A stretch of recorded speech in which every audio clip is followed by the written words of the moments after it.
Ya, rencana pengubahan skema pensiun aparatur sipil negara kini kembali muncul lagi di permukaan. Tentu hal ini juga mengingat pemerintah mulai memikirkan skema pensiun yang dianggap bisa menimbulkan beban negara. Apalagi hal ini juga sudah tertuang begitu ya dalam kerangka ekonomi pemerintah di tahun 2025 nanti. Apakah dengan skema pensiun yang baru beban negara akan teringankan ke depannya? Kita lihat begitu ya, dalam banyak ASN masuk usia senja, dana pensiun jadi beban negara. Masuk ke slide pertama, baru-baru ini memang betul hitung-hitungan gambaran perubahan skema pensiun mulai digaungkan kembali oleh pemerintah. Bahkan pemerintah pun sepakat bahwa perubahan skema pensiun dari ASN ke depan sudah dalam posisi urgent untuk dilakukan.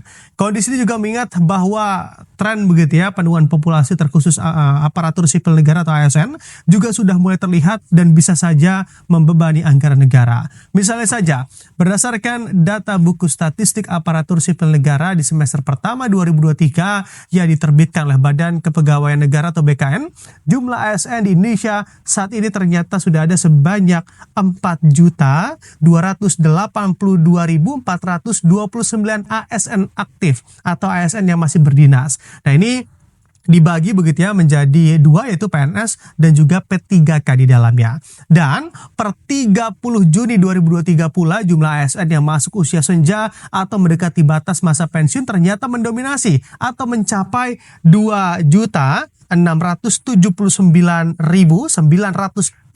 ASN yang mendekati batas masa pensiun mereka. Bisa Anda bayangkan pula besarnya beban negara dalam menanggung dana pensiun ASN sangatlah besar. Dan begitu ya, kita lihat juga seberapa besar sih secara hitung-hitungan atau secara angka detail anggaran yang harus dikeluarkan oleh negara terkhusus untuk dana pensiun ASN. Kita lihat di slide selanjutnya.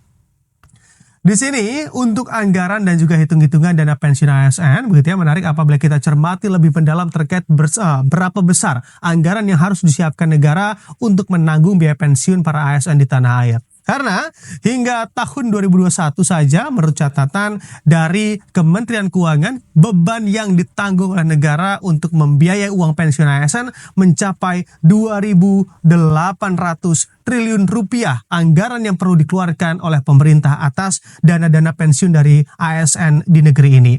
Angka sebesar ini diketahui juga dibagi pada dua peruntukan sebesar 900 triliun rupiah ini untuk ASN di pemerintah pusat dan juga sisanya 1.900 triliun rupiah ini juga diperuntukkan untuk ASN di wilayah pemerintah daerah atau Pemda di seluruh Indonesia. Dari angka yang besar ini pula menjadikan pemerintah mulai menjajaki lagi dan menggaungkan kembali urgensi perubahan skema pensiun yang mana yang paling tepat agar tidak begitu membebani anggaran negara ke depannya. Lalu apa saja opsi yang dilakukan pemerintah terkait hal ini dan juga apa perbedaan dari skema pensiun di masa depan nanti? Kita lihat di slide selanjutnya. Di sini terdapat beberapa wacana skema DAPEN ASN terbaru. Salah satu alasan yang sering menjadi topik bahasan adalah terkait skema lama yaitu Pay as you go yang akan diganti dengan skema baru yaitu fully funded bagi dana pensiun aparatur sipil negara atau ASN. Nah, memang dengan skema lama, betul begitu ya, ASN mendapat uang pensiun angkanya lebih kecil, tapi dalam jangka waktu yang lama atau jangka waktu yang cukup panjang. Kondisi inilah yang menurut secara hitung-hitungan pemerintah cukup memberikan beban bagi negara. Bahkan pemerintah juga ikut menanggung hingga ke janda, lalu juga ke duda begitu ya, istri atau suami dari ASN yang ditinggalkan, dikalikan dengan jumlah ASN yang ada di Republik ini.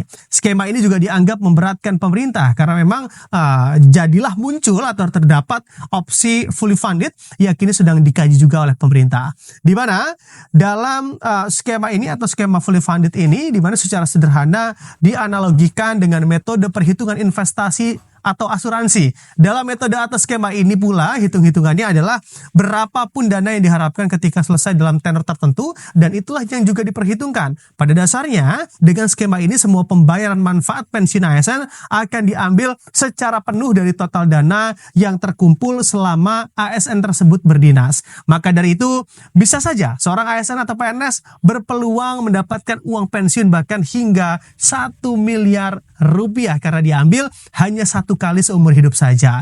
Dengan kelolaan dana yang juga bisa terbilang sangat besar begitu ya, bisa saja terdapat peluang untuk diselewengkan oleh oknum. Maka pemerintah pun juga berencana memberikan mandat bagi Kementerian Keuangan atau pensiun dikelola oleh Kementerian Keuangan untuk mengelola dana pensiun dari PNS ke depannya. Tentu bagaimanapun skema yang akan diterapkan nanti semoga juga menjadi skema atau aturan yang terbaik bagi kedua belah pihak, baik untuk para ASN bisa mendapat angka yang sesuai dari hak atas uang pensiunnya, dan juga tentunya bagi negara bisa teringankan bebannya dalam mengelola dana pensiun ASN di Republik ini.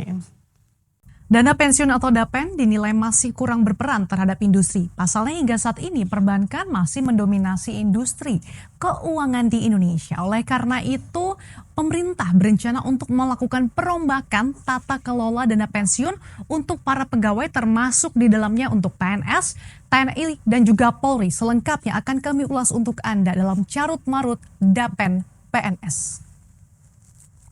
Tata kelola program dana pensiun di dalam negeri, terutama untuk aparatur sipil negara atau PNS, TNI, dan juga Polri ini masih terbilang carut-marut dan perlu ada perombakan yang signifikan untuk membenahinya. Badan Pemeriksa Keuangan melaporkan program pensiun PNS, TNI, dan Polri untuk menjamin perlindungan penghasilan hari tua pada tahun 2018 sampai dengan semester 1 2019 tidak efektif. Pasalnya, tata kelola penyelenggaraan jaminan pensiun PNS belum diatur secara lengkap dan juga jelas, serta belum disesuaikan dengan perkembangan peraturan perundangan yang berlaku.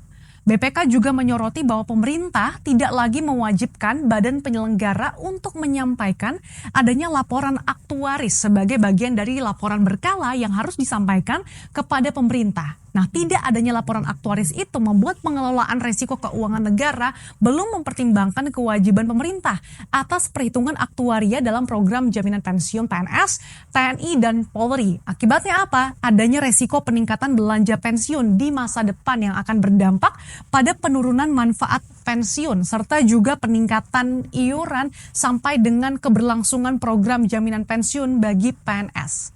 Selain beberapa permasalahan ini, sebenarnya ada hal lain yang juga menjadi problem, yaitu DAPEN bisa dibilang terlalu membebani anggaran APBN gitu ya. Kita lihat lagi di slide berikutnya.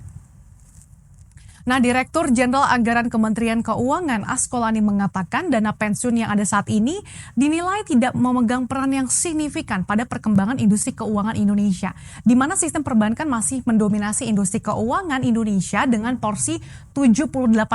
Sementara untuk dana pensiun ini hanya 2,5% dari total aset sektor finansial. Kemudian ukuran industri dana pensiun Indonesia dari total aset dana pensiun terhadap PDB pun masih jauh tertinggal dari peer countries kita. Oleh karena itu, untuk mendapatkan potensi maksimal, DAPEN harus dikelola dengan baik dan hati-hati atau prudent untuk meningkatkan kepercayaan pada industri dana pensiun. Pasalnya, saat ini pengelolaan DAPEN di Indonesia cenderung menempatkan aset mereka pada instrumen investasi jangka pendek dengan volatilitas rendah dan juga